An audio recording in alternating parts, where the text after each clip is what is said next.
Hey everyone, my name is Chris Kowalik. I'm the creative director for Rushdown Revolt. It is so exciting to have you here for our gameplay reveal stream. We'll be showing that trailer in just a few seconds, but we have an awesome schedule for you immediately after. We'll be showing you live gameplay between Valnashir and Cicero, our top two players, commentated by Ryan Yags, followed by a set between two fighting game pros from two different platform fighters. We're really excited to see who's going to come out on top, and then we'll combine these two sets of players into a 2-on-2 tag team with our Rushdown Revolt tag team mode. Very excited for this stream for you today. We'll be taking live questions from the dev team between every single game of the live sets. So without any further ado, here's the trailer. We hope you like it.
Alright, that is the gameplay reveal trailer for Rushdown Revolt. We hope you found the signature spark mechanic to be as electric as we've been talking about it, and for you to get a sneak peek at some of the unique character abilities that were teased in the reveal trailer. Now you're going to get a closer look with some live gameplay matches between our top players and some Smash Brother Pro players.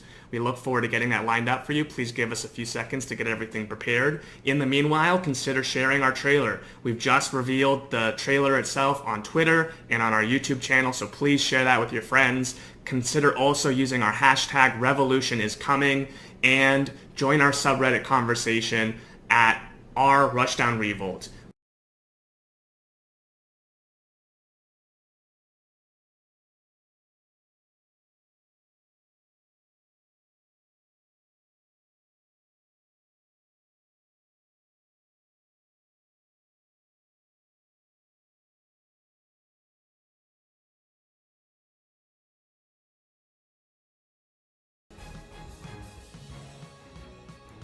Alright everybody, we are in a match between Val and Cicero, two of our top players, and we've got some special commentators here.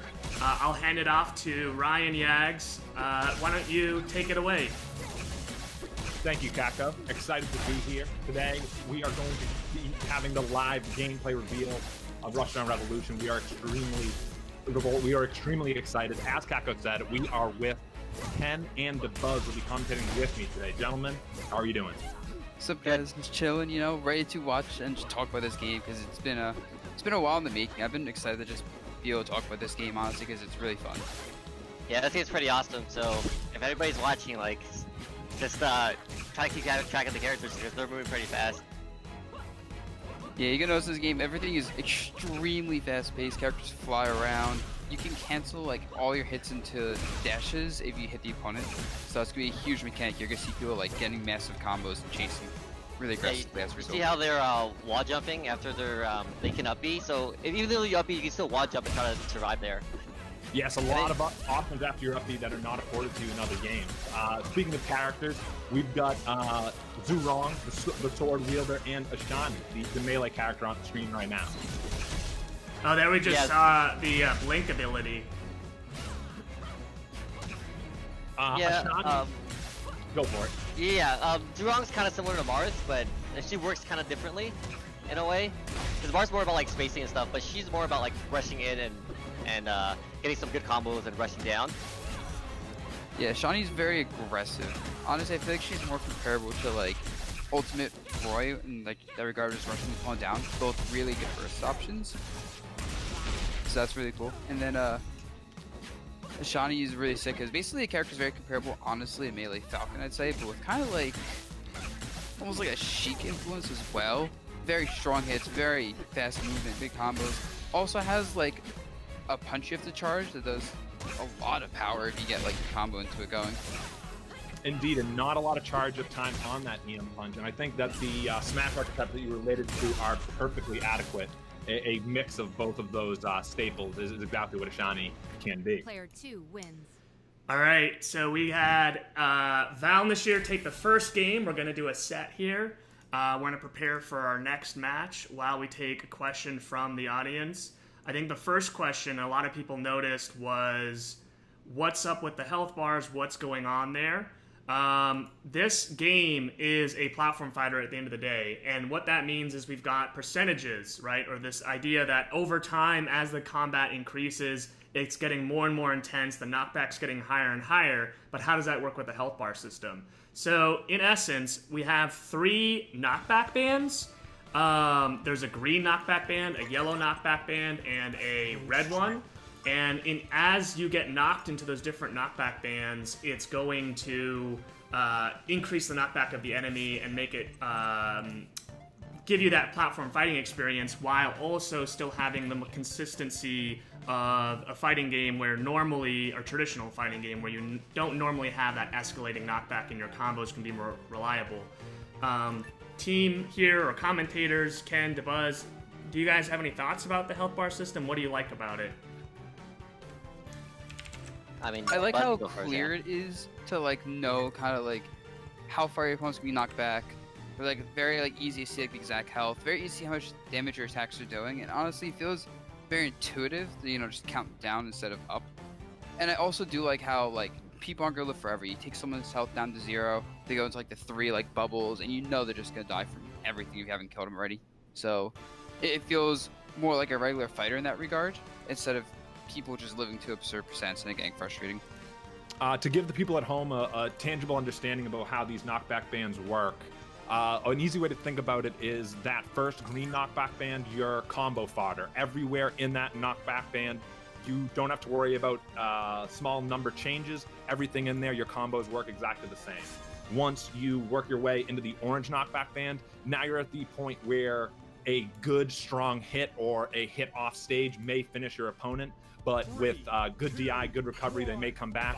Once you're in the red knockback band, you are in deep trouble. Any relatively strong hit is going to knock you into the blast zone.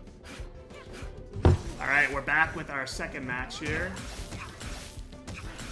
between Val and Cicero.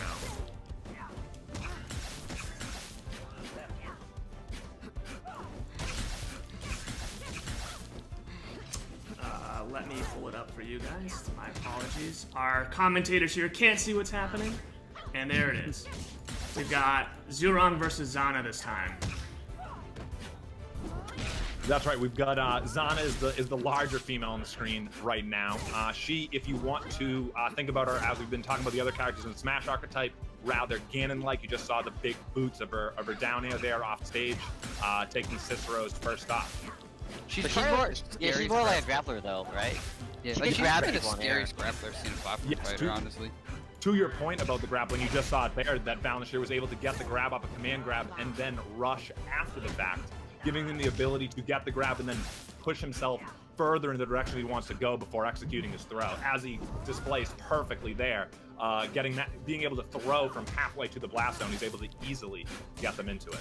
Yeah, she's completely a Vortex character. Like, she's a character who, once she hits you, you just have to guess right and like outplay her mind pretty much to get away. Otherwise, you're gonna die. Obviously, she's a big character. She has good range, nothing crazy. Like, she'll outrange by like pretty much anything. So you have to just be really careful around her and remember that she has to work to get in. And if you get too afraid, if you get predictable, especially when you get hit, it's kind of over. She's very satisfying to play as a result. And overwhelming at first. It's like fighting a boss. Her grabs are so devastating. Like, if she gets a grab, she can kind of combo into like certain like confirms too. I know Hackle was telling me like when she grabs, she can throw him up and try to kill him off the top area of the game. Yeah, but she's also combo food. Didn't she get is killed that- there from the combo, but took a lot of damage. Just being so big and not having disjoints. Oh, that was crazy. Really mix-up. bad. Yeah, well said about combo food. You just saw Cicero's do wrong absolutely do work and give us a nice view of the spark mechanic up above the middle platform. Cicero is using spark to keep both him and his opponent in the air to continue to hit those up airs. Valnashir's character has reached the end game now, which, as you can see, they're down to 2 of 3 of what we call soul points. Once those are go away, the stock is over, regardless of the type of hit, unless it is a projectile. Projectile will not take a soul point away, but any other hit can. And once you have 0, any hit put a projectile will end you in the blast zone. And I believe if you take your opponent's stock, you actually get your soul points back, actually. So, like, if you're in a last hit, take the stock, you have a bit more to work with. See, I see there, Yeah. Cicero gets his points back. Cicero And helped another us thing you big guys time may with- notice is when people get hit, every character has 1 combo break per stock. Player 2. You can be baited out and stuff, but the character like flashes and kind of creates this field around them where you just reflect the opponent back.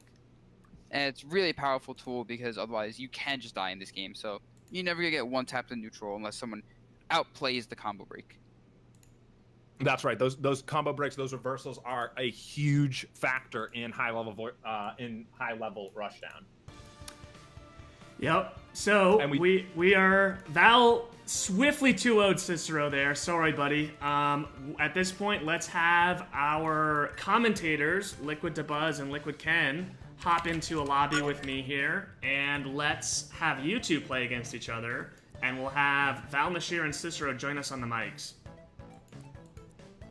Okay. I've got a lobby up for you guys, and as we are getting this set up, let's go back to our chat and take a look at some questions here. I see a question about the animation. Omni, are you around? Omni is our lead animator. Hey, Omni. So, what can you tell us about some of the animation work that we're doing in this alpha stage? You know, obviously we're not done yet. We're still working on it. But, you know, what can you tell us about what your goals are for the game's animations and where you want us to be? And what, some of the work you've already done, even. So I think at this stage we have a lot of roughs, you know. We have a lot of prototypes that we're working on. And it's one of those things where you don't want to put a ton of polish on until you like get the mechanical prototypes exactly where you want them. So I think there's a good amount of stuff that we have in the game that's really cool, and it really is like separating the game from, I guess, what people would be thinking when they saw like icons or something like that. And it's one of those things. It's one of the pieces of medium that really like changes the game for people. So we want to put in as many animations as we can. So it's just really like, you know, it's a plotting pace right now. We're just doing as much as we can, trying to put in as many cool prototypes as we can that make sense for the balance of the characters, and introducing new tools to the kids. Great. So I'm going to pull up the stream here for our commentators to come and join us. Val, Cicero, I don't know if you guys need any introduction for our community, but you are some of our top 2 players. It's awesome to have you here and to show off like the highest levels of gameplay to kick things off. And now we've got some platform fighting pros here. What are you expecting to see from these guys? Something that I'm seeing immediately is that our players have adapted to sparking extremely quickly. That Ezzy was using it very well, and I'm excited to see that because that is what you can do as a pro, is adapt extremely quickly.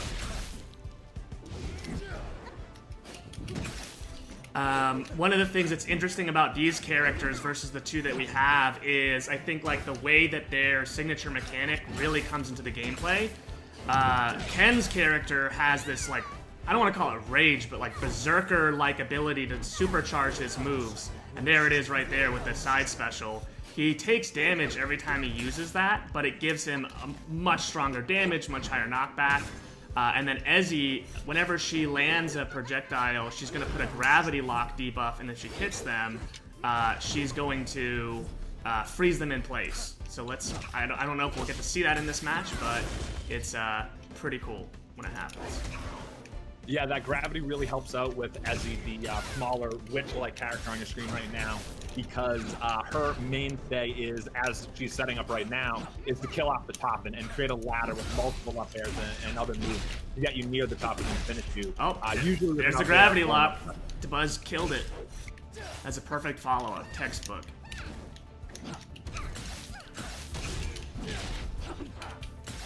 You can see there, Wei Shan has two actions on his up special, both up and down, hitting both there on the Ezzy.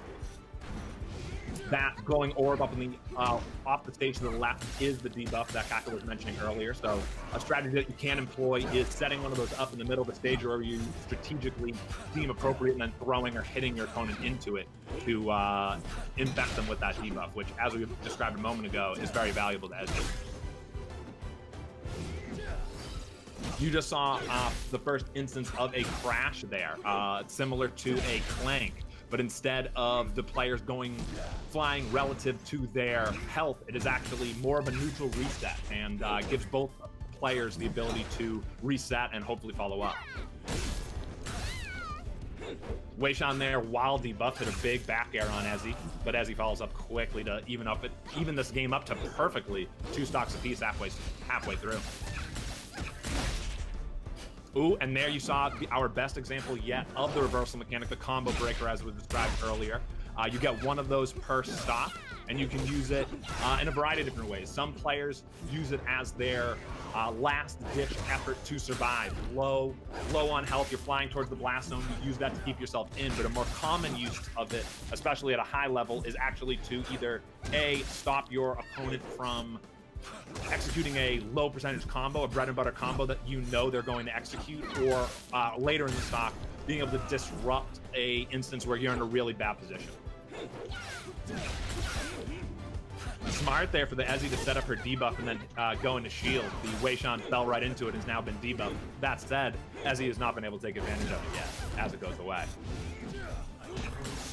You can, by the way, see whether a character still has their reversal if their portrait is surrounded with a blue circle. So Ken, on the right, still has his blue, but Dabuz does not.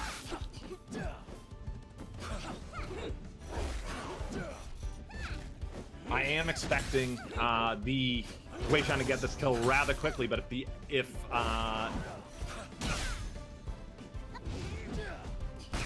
the Buzz can hit one more meaty hit, that won't be the case. There it is. All right, even at 1 stock apiece, both players still have the reversal.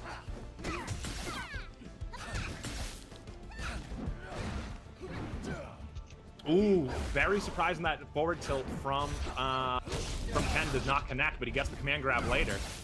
He is debuffed and gets down tilted. Ooh, absolutely fearless in the face of that debuff. I guess it really doesn't matter as long as you do get that hit and maintain momentum. It doesn't matter if you're debuffed. It's really only if Ezzy hits you after the fact. Nice. Game 1 goes to Dabuz. Gentlemen, let's all restart our clients. Make sure we're bug-free on stream here. The next question from chat actually is really focused on sparks. So a couple of you are pointing out the spark sound effects and talking about the mechanic. I'll start with the mechanic first. In essence, sparks are this mechanic that we would liken to like dribbling in basketball. It's a super essential mechanic that you'll have to integrate into your play at all times. And even though it's this new mechanic that I think a lot of new players will have to get used to, once you do, it becomes kind of second nature. And you're like, oh yeah, I can just cancel out of any attack into any other move by pushing the rush button, or by jumping if you're on the ground, or by using a special attack when you're on the ground. And so the way sparks work is that, in essence, when you have a spark, you can cancel out of any attack using a rush if you're in the air or on the ground, a jump on the ground, or a special attack on the ground. And the way you get sparks is by hitting people. So the idea is you have this loop of gameplay: hit people, get a spark, cancel out of your attack, hit them again, and so on and so forth. And so you can basically pull off some really, really nutty combos here.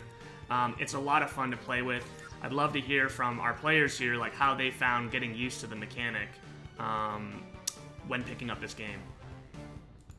I think one of the cool things is just how much DI matters a lot. Like knowing where your opponents can be sent and them try to like adjust where they're being sent to make it harder for you to get combos, and knowing how you want to set them up for more hits. Like you can always go for simple combos. Oh, I think I've got All good. You can always go for simple combos, but then you can always go for like resets, more advanced combos, depending on how confident you are. So it's also one of those things where it's like, what's your confidence level in the execution of the combos?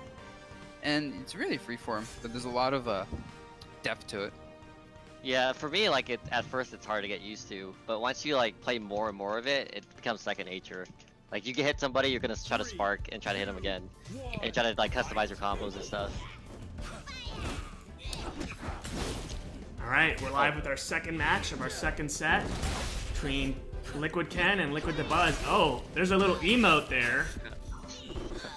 A beautiful DeBuzz emote there. You can see, oh wow, he's got multiple. So those we're called hollows, and as you can see, they are very customizable and allow you to taunt in a more customized and possibly specific way. We do have a new character introduction on the screen right now. Afi and Galu is the double character that you're seeing on screen right now. As DeBuzz gets that up air into the blast zone on Ken. So you can see underneath DeBuzz's health bar, the flower, the bar and then the flower. When that bar is not full, you are able to hit the unanimated totem of the Afi Galu and give them damage. Once it is full, you are not going to get damage for hitting them any longer. Another mechanic there is that when it is not full, the Afi Galu player cannot switch between Afi or Galu. They do need to wait until that bar is full to do so they cannot spam back and forth switching, never allowing you to get a hit in. As that down air evens things up at 3 stocks apiece. You can also see that both characters will throw out a projectile at the same time when instructed to. That can wreak havoc in multiple different ways, maybe converging to projectiles in the middle of the stage or throwing multiple off stage to hit your opponent twice. It's a nifty mechanic for all the Afi Galu mains out there. One thing I want to point out about Afi Galu is that they're basically permanently desynced. So like, whenever you want to activate your idle statue, you have to be in the middle of an attack on your active statue. So whenever you see DeBuzz use his idle statue, he inputted a second input right after his primary character's input in order to do that. So you basically have to play 2 characters at once.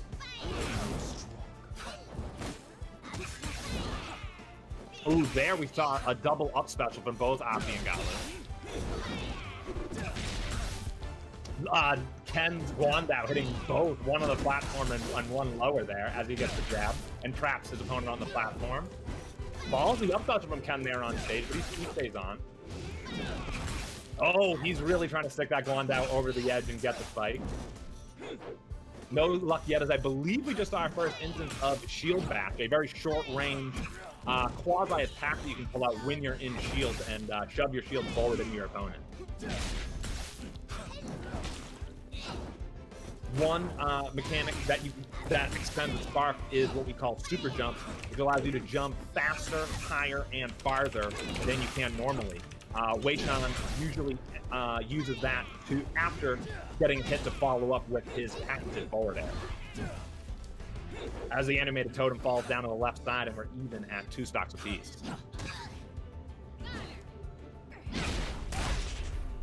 There you saw a great use of reversal as Afi received the downer, but then was just used the reversal and followed up quickly with a forward air to take the stock himself. DeBuzz looking poised to take this so far. Ooh, I like that up special. The unanimated totem nearly did hit Wei Shan to the platform.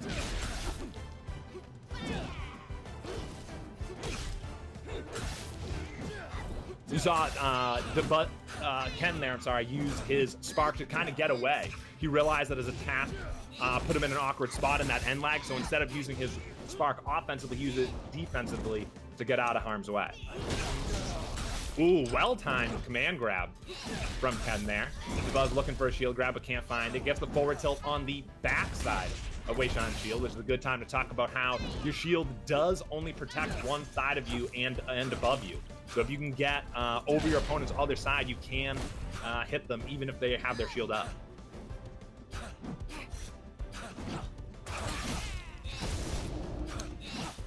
Come on, Ken, give us a 3-game set.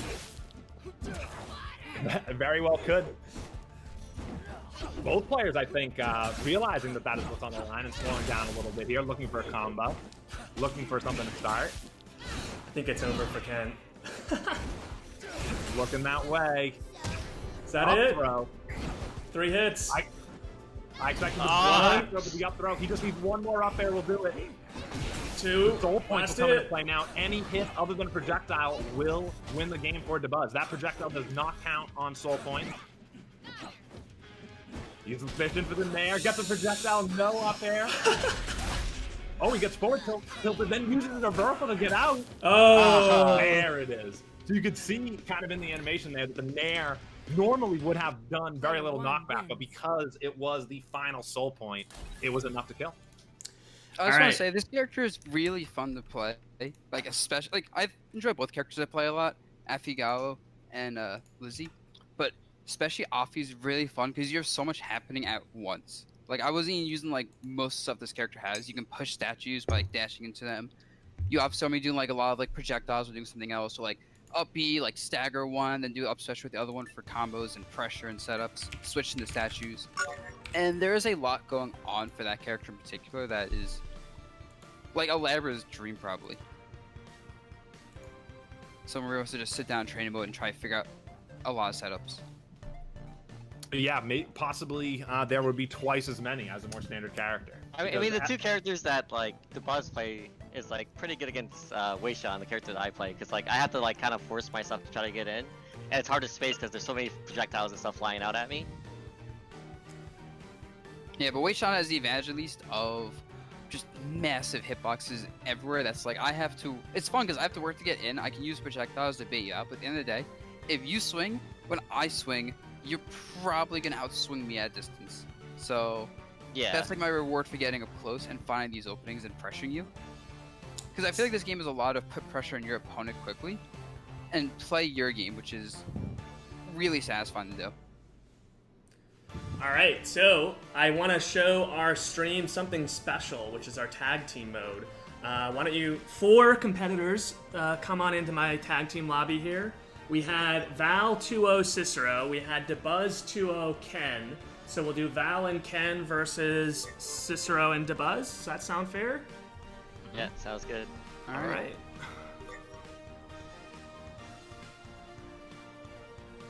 Very nice. Just waiting on Dabuz, I think, to boot back up and come into the lobby. To here. talk about tag team, as Yeah, we just let's described our talk about players. tag team mode because there's is going to be a lot to cover here. Yeah, so basically it is a 2v2 game mode, but for the majority of the time, there is a 1v1 happening. That said, the player who is not the active player on the field does have actions that they can do from the bench, if you will. They can do a defensive option if they see their teammate struggling. They have an offensive option if they see that they have an opening to hit a strong hit and help their teammate out. And finally, the most powerful ability they have is the power play, which allows the player on the bench to come in with full control of their character and have a 2-on-1 for a brief moment. And if you earn a kill as you are the power play, that clock on your ability to stay in the game resets, which is very exciting and allows for, if you can earn it, an extended 2v1. This is very much like if Smash Bros. And Marvel vs. Capcom had a baby. This is basically what we have here. I'm really, really excited about it. We honestly, just for the sake of what you're watching, this is in a much earlier stage than our one-on-one combat is. Obviously, we had to prioritize one-on-one combat as a fighting game, but we think there's a lot of potential for this game mode, and we're excited to see what kind of fun things players do. That's our first power play of the game. You can only do that after you've already lost a stock in the match. So it's a way, it's like, I wouldn't want to call it rubber banding, but it's a bit of a comeback mechanic.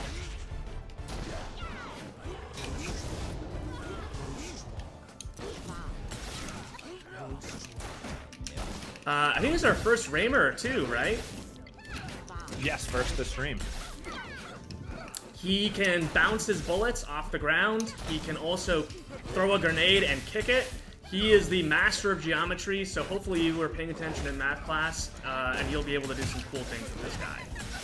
Yes, you can even ricochet off your grenade and then hit the grenade multiple times with the bullets deflected in different directions. It is, it's quite a unique character to play. You can do a lot of things with him with his sharpshooting and ricochets.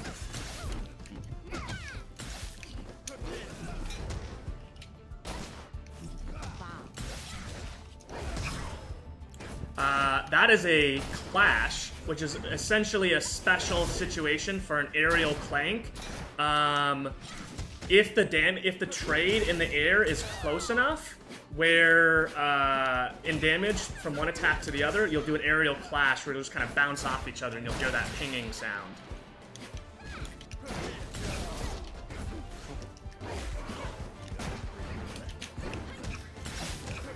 Kako, could you please share the game with me? Oh shoot, I thought I did that.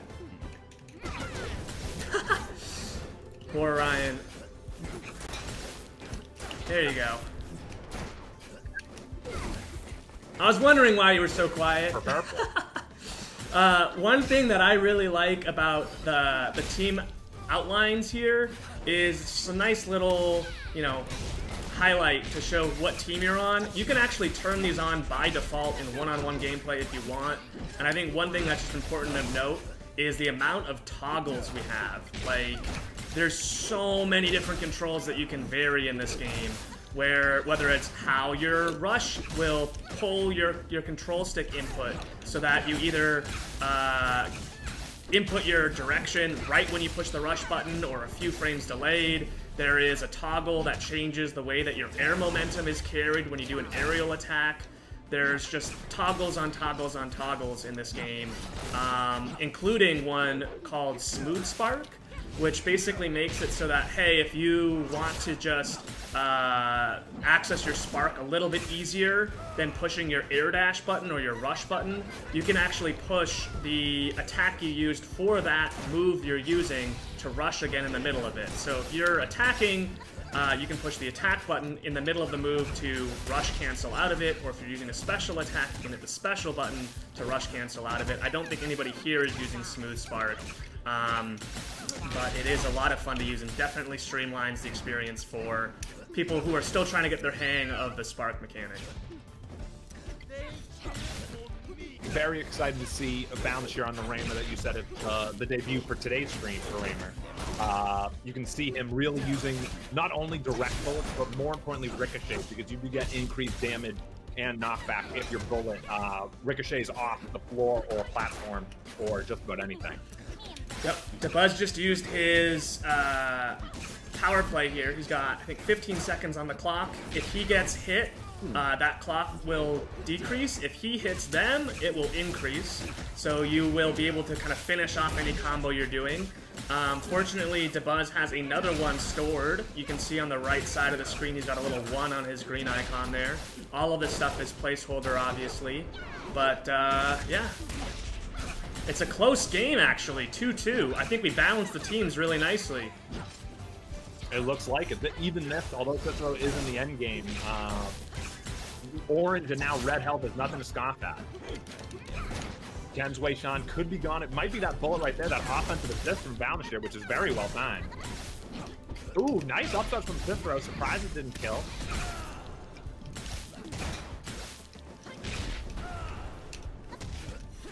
Cicero now in the end game, or refreshing his end game, I should say. 2-1 now in purple team's favor. Boundless here represents the last champ for his team. Ooh, as he gets caught in Ezzy's projectile and then takes a back air from Cicero and a down air off the stage to wrap up the game. All right, so game 1 goes to Cicero and DeBuzz. Let's boot this back up for another match here. We'll see how this comes together. Meanwhile, our Q&A, I would like to focus on some of the non-platform fighter elements of this game. We've got one-way blocking, we've got health bars. You know, how does this game feel? We got air dashes, cancels. Have you guys, anyone here, have a lot of experience with either anime fighters versus fighters that, can comment on that? Maybe Omni, I think would be a good place to start with you. Do you want to just repeat the question? Yeah. What do you feel about, like, the elements of our game that draws on either traditional arcade fighters or anime fighters? Oh, I mean, I think the most prominent elements, as you probably already listed, I mean, I think burst is great. The ability to actually, like, get out of a combo that really does feel like a true zero to death. I think that will give players a new feeling in disadvantaged state, to have tools other than DI and SDI to get away. Having air dashes is definitely more reminiscent of like Marvel vs. Capcom, just in terms of the feel. It really is amazing, playing games where you've been just air dodging the whole time, and then being able to like true air dash. Yeah, it's a great feeling. I can't wait for people to get to play that. I think those two really stand out to me. The one-sided shielding and the health bars are definitely reminiscent of Arcade Fighters. I think we've included some really cool stuff like our grappler right now has an anti-air command grab on the ground. You guys probably saw it. It was that big power bomb where she jumps up and slams them into the ground. And that can only grab aerial opponents. So you can do things like call-out jumps with that, or like stuff unsafe approaches with it, if your timing is good enough. So things like that have me really excited for the possibilities for this game in the future. What about Ken and DeBuzz? I mean, people know you as platform fighting players, but have you had any difficulty kind of picking up or understanding kind of these nuances of this game? I do think getting used to just how free the movement is with air dashes can be a little bit overwhelming, just because you have so many places you can go, and like you have to be really fast with things. It's very easy to mess up, overextend a combo, or just drop something and punish. So definitely the movement takes a while to get used to with that in particular, but it's really fun because it's not like difficult to move around. And honestly, it's more I think if you're like a platform fighter, you played Smash, you played like any kind of Smash, any other like platform games, you could pretty much adapt pretty easily. I mean, obviously there's like new mechanics you have to learn, but your skill definitely like shows in this game if you played any other games. Like if you were like a regular like a Marvel vs. Capcom 2 player or something like that, or Mortal Kombat, obviously like you have to take some time to adapt. But if you played any platform fighters, I think it'll translate. Everybody prepared to lock in your characters for this match? Honestly. Not basic, but comparable to like other platform fighters. This game's just really fast. You guys have to understand, like compared to Smash, like Smash looks kind of fast sometimes, like especially Melee. But this game's like faster than Melee. But once you learn how to spark, then it doesn't seem as bad. 3, 2, obviously, like if you're playing someone like Cicero or Vanisher first, then yeah, you don't even know what's going on because they're really good. But yeah, Cicero especially on the Zurong, which he is showing off right now, can be extremely quick with his sparks, which can put multiple moves together extremely fast. Yeah, you see how like they're after they hit each other, like they're able to move and right out of it, But for me, like I still have like the Melee or Smash mechanic in me where I have to like kind of adapt, but I'm getting the hang of it. I really appreciated the showcase that Vanisher and Cicero just gave to us, as Cicero really handed Vanisher's butt back to him, dragging him from the middle of the stage all the way to the right and daring him nearly to his death, only for Vanisher to grab him and, as we described earlier, rush after getting the grab and throw him into the left blast on. Very good display of how dominant a combo can be if you know what you're doing. Cicero now using his first power play. As we said earlier, you can only do that once you have lost your first stock, which Cicero has done. Ooh, tremendous shield and movement there. Moving the shield, I should say, from Ken as he flicked it back and forth to defend himself against both his opponents. There you saw a defensive assist from the purple team as he feared his teammate Ezzy was about to be put in a bad spot after getting called out. Oh, what the? Not used to this gravity thing.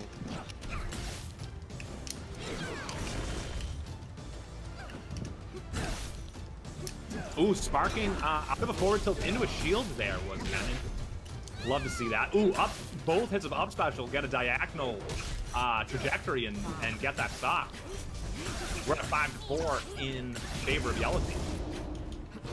Big play from Ken. They're just diving in and down specially, hitting his opponent. Ooh, in a bad spot there, above the platform, and Ezzy below him, but no hit until that Nair finishes off. Good power play from the Ezzy.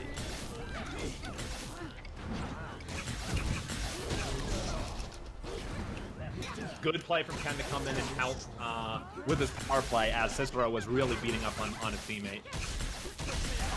Good showcases Spark there from Cicero, especially the Nair at the end. Ooh, like grab. Gets the grab on the forward throw, but it's not quite enough. Ooh, I liked that projectile from the Ezzy, but smart of Valantier to grab the ledge and utilize his invincibility to avoid it. We have our first alpha oop. Well, I think I know what that one was. Oh, you do? Yeah, I think I accidentally pressed solo assist. Oh, nice. So, shout out to Solo Assist for making a surprise appearance during our stream today. Solo Assist is basically your more traditional versus fighter gameplay where you can play with all of the action and excitement of tag team mode, but by yourself. And if you try to play Solo Assist when you have a teammate, your game will explode. So don't do that. Or maybe I should fix my game. I don't know. I unbound the button for now. Yeah, probably a good idea. All right. That was really close. The score was 2-2. Is that right? Or am I are the stocks for that match? I think it was, yeah. So we'll pick back up. We'll have you guys SD to get to 2-2, and we'll finish off game 2 of our tag team set here. Going to Q&A. Let me see. Looking over chat. That is not here. the right person. Oh, we have the wrong teams. LOL. No, the person that joined the Yeah, lobby. exactly. Let's go. Made a fresh lobby here.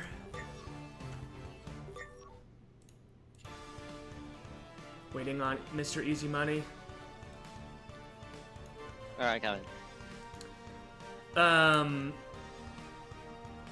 Apologies, stream. We will get this up and running real fast. There we go. Cool. So, back to stream. Let's see. There's a question for you specifically, Ken. What is the best advice you can give to a hardcore Melee player for picking up this game and learning it? Well, obviously, like, your melee skills will adapt. Most of the characters are kind of similar to melee, but they're not. But for me, you just have to play a lot to get the spark down. Like, you have to get the spark down in this game. That's like my #1 advice for any melee player.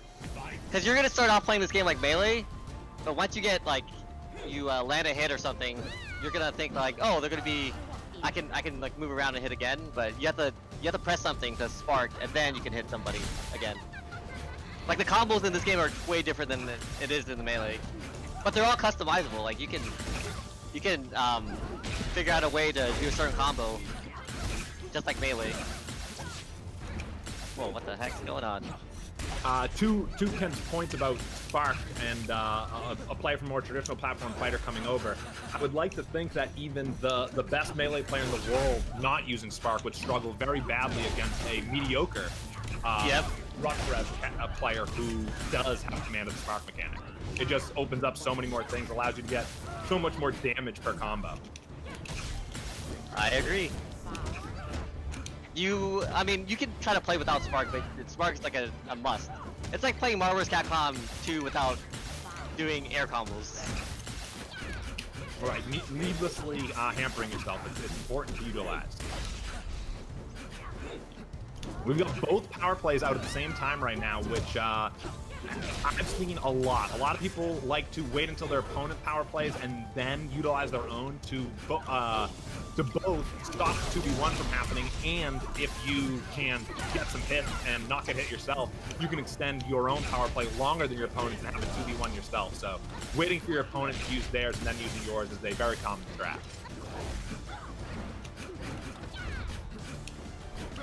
We do have a 2v1 right now, but Boundless here, even with the big body of Zana, is doing an excellent job of staying out of it. But as I say that, Cicero gets the final hit. And we're down to 1 stock apiece. We've got our 2 Liquid representatives out right now representing their final stock in this game. Ooh, Perfect. nice. Yeah, nice defensive assist there from Ezzy's teammate to stop that. Boundless here using his power play. You can see because of his power play, he's being super aggressive near the top.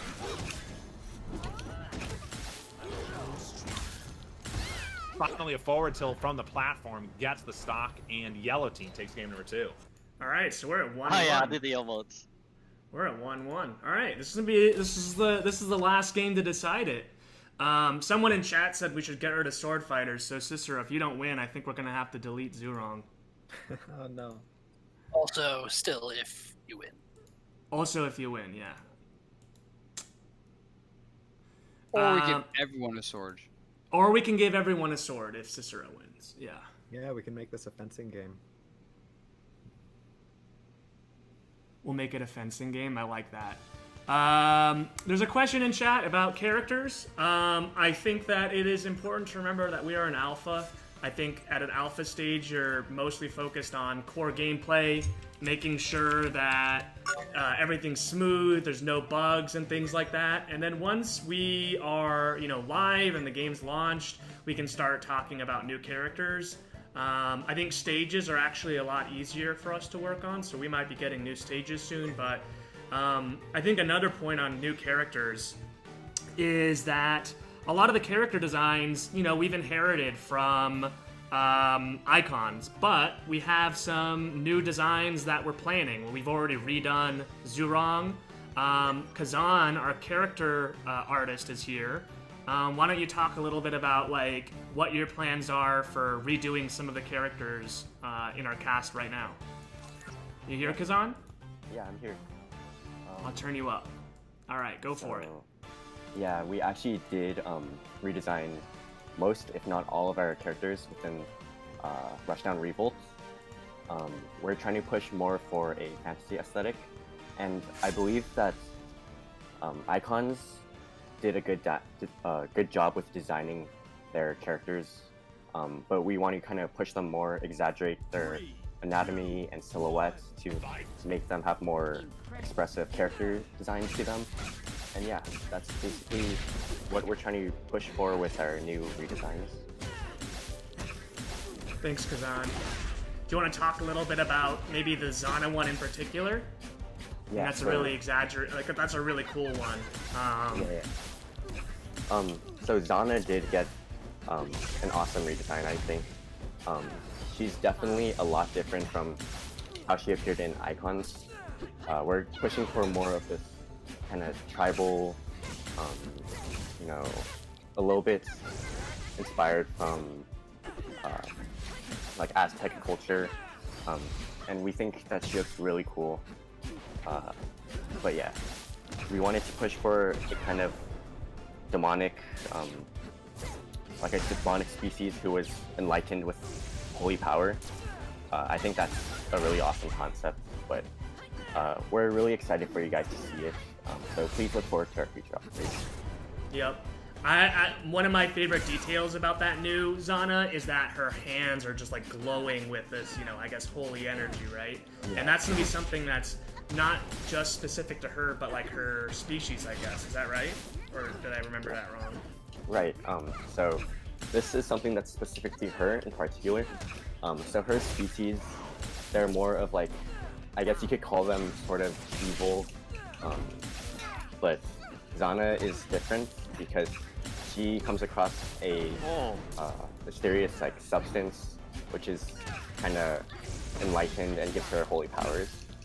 And that's what creates the glowy arms and the godlike attributes to her. Nice. Cool. Thanks, Kazan. One thing I've just realized is with Ezzy's assist, she shoots her projectile, she rotates through her 3 different projectiles, and that's going to apply that gravity lock debuff on her enemies. Super, super interesting kind of interactive play there. Yeah, well said, because you can hit your opponent with a debuff and then actually take advantage of that with a character other than Ezreal here in Tag.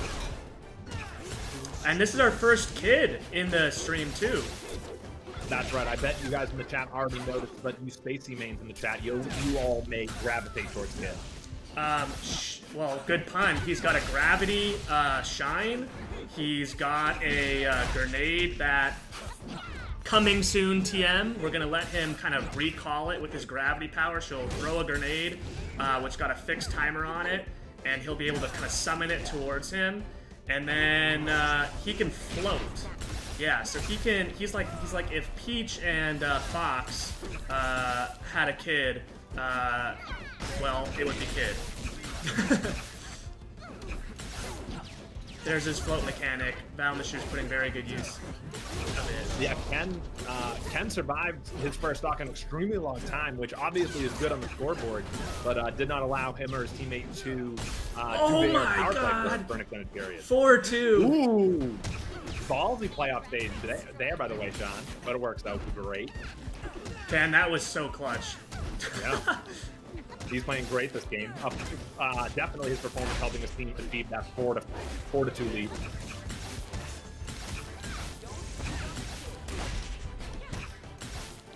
Right now, DeBuzz is on his power play, but nearing the end of it, and you can see that Kid actually got the final hit on him that depleted his clock and knocked him out of the game, giving Yellow the opportunity to have a 2v1.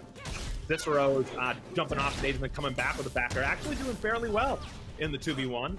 Oh, but as I say that, he gets forward tilted and then immediately grabbed. Tremendous cohesion from the purple team there. All right, last stock for purple team. This is for all the marbles. Oh, using their, or no, not using their reversal. There it goes, using their reversal now. All right, 2-1. Can you come back? Ooh, that'll help. Cicero's out of power plays, but Ken has 2. I don't know. I feel like it's ooh, I don't know. Ken has been playing great all game. I think he could use those to great effect. There's one. Ooh, I like how Valmashir sparked through his opponent and then kicked him back towards the stage there with that back air. Unique use of it. Perfect defensive assist from Cicero. Oh, that'll do it. Strongest move in the game, TM. Wei Shan's EX down special. It'll mess you up. It will, but as we said earlier, that move also expends health with each use, whether it works or not. All right, let's set up for our last game of the stream here. I think this is gonna be something silly. You know, it's great to want to be esports and make a hardcore game, but I think at the end of the day, we need to have content that's just fun, just stupid fun, and that's what we'll be showing you guys next. We call it Limitless. And as the name will imply, there is no limit to the amount of times you can do things. So you have unlimited rush, unlimited reversals, and it's gonna be fun. Going back to the question from chat about how would somebody who plays traditional fighters get used to this game, I actually think this mode is a great way to do that because you don't have to deal with the spark economy of having to earn it by getting a hit. Instead, you constantly have it and you can get used to using it in between each of your moves. All right.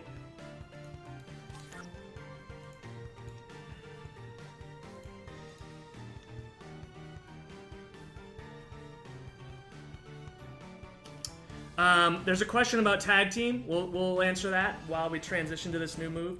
The question was, how does the assist work? So when you're active, you're just playing the game like normal, and when you're rotated out and your teammate is the active player, you have these 3 options available to you. One of them is an offensive assist, which uses a character-specific move. One of them is a defensive assist, which is, if you remember Icons, it's Gust Shield. You kind of push everyone away from you. And if you use a third option, it's power play. So let's show off Limitless. Limitless is kind of a silly game mode, and we hope you guys enjoy it. You have unlimited rushes, you can basically fly around, and the point of the game is to have the highest score. Your score goes up every time you survive somebody else dying, so it's not even about killing the most people, it's just about outliving them. Currently, Valmashir has the high score on the top left. You can see he's lived for 8 kills. Meanwhile, oh, I think that's... DeBuzz has 8. They're both tied for 8. Nice. We have a bunch of other silly game modes. We have Big Head mode, or BH mode. You get triple jumps in that, unlimited wall jumps. Uh-oh. A little bit of lag there, maybe a rollback on my side. We have Gauntlet mode, which is basically like a round-robin style one-on-one mode where you can play with a bunch of friends. Everybody gets one stock, and you just take turns 1v1ing people. Whoever's the king of the gauntlet stays in. We also have a like sudden death or frenzy mode where you can set the number of hits it takes to KO someone, so they start in endgame. So 1 hit will KO or 2 hits will KO. We also have another mode that is a very special mode. We think about it as like our equivalent to items on, and we'll have an announcement about that coming up when our open alpha launches. So look forward to that announcement. We're getting really close to the end here with 15 seconds left.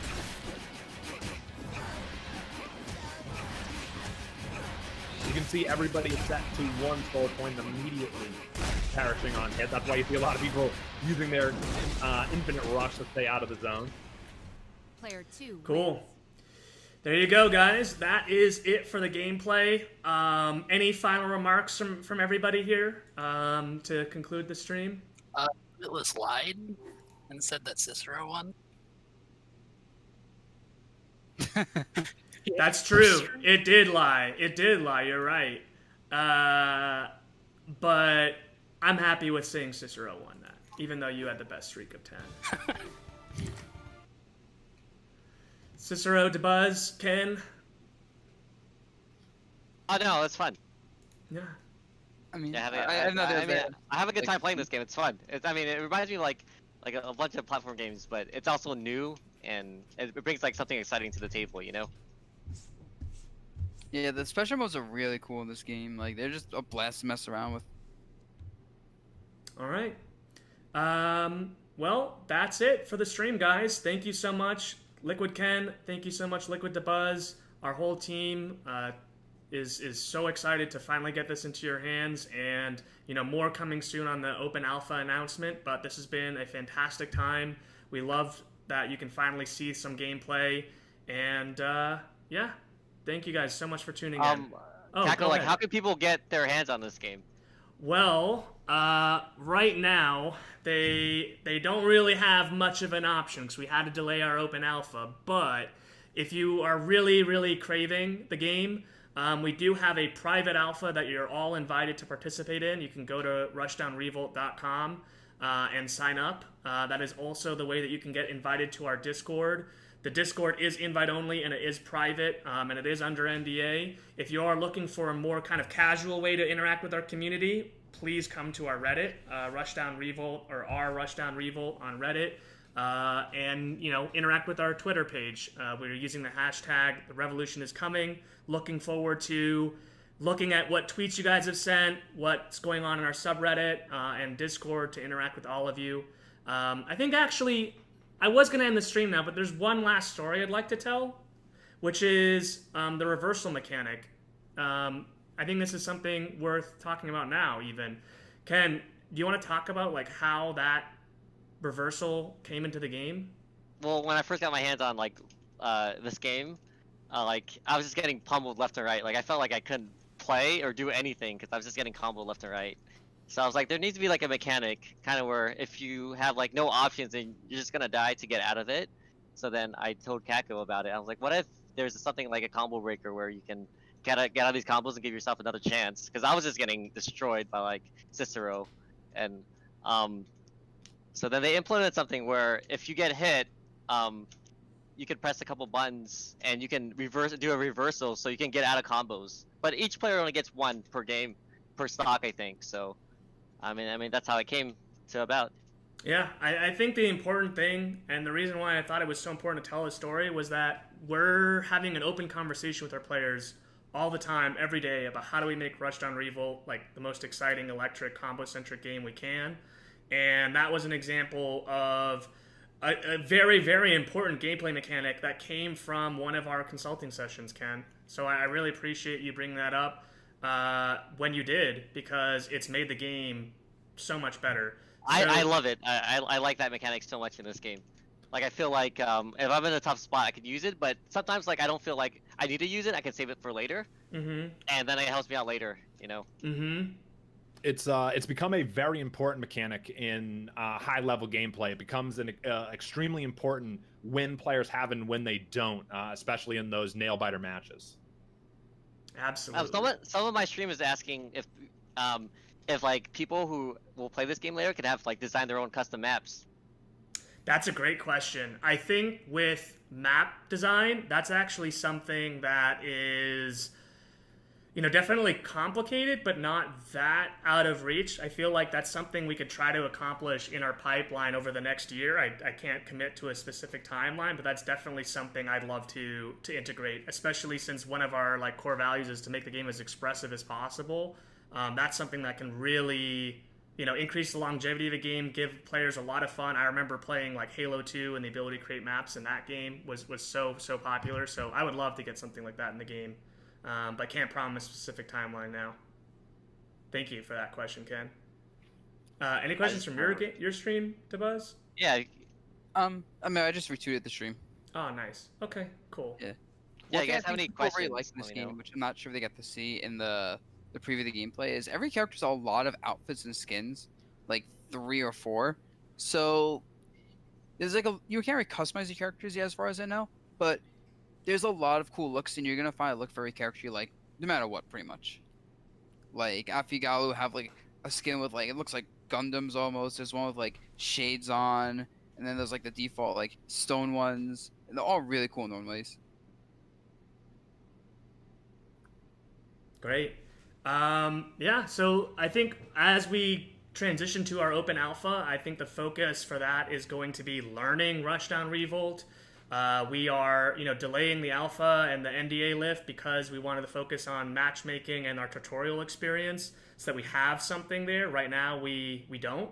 It's not in the state that we need it to be.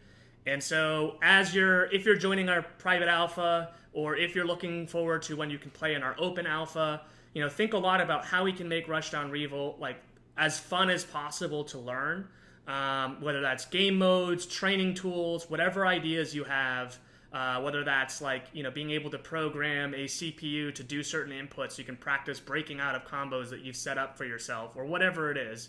We'd love to hear what ideas you have, what suggestions you have, and, we're not just listening, we're looking to have conversations with our players. So that's it from me. And on behalf of the entire team Vortex, this is such an honor for you guys to give us another shot like this, to have faith that if you keep going and you never give up, like, comebacks are possible. So yeah, this is just a really emotional time for me and the whole team, and we're really, really nervous about this, but it's been so much fun on stream with you all, taking your questions, and we look forward to the future. So thank you very much for tuning in, and look forward to seeing you guys at our next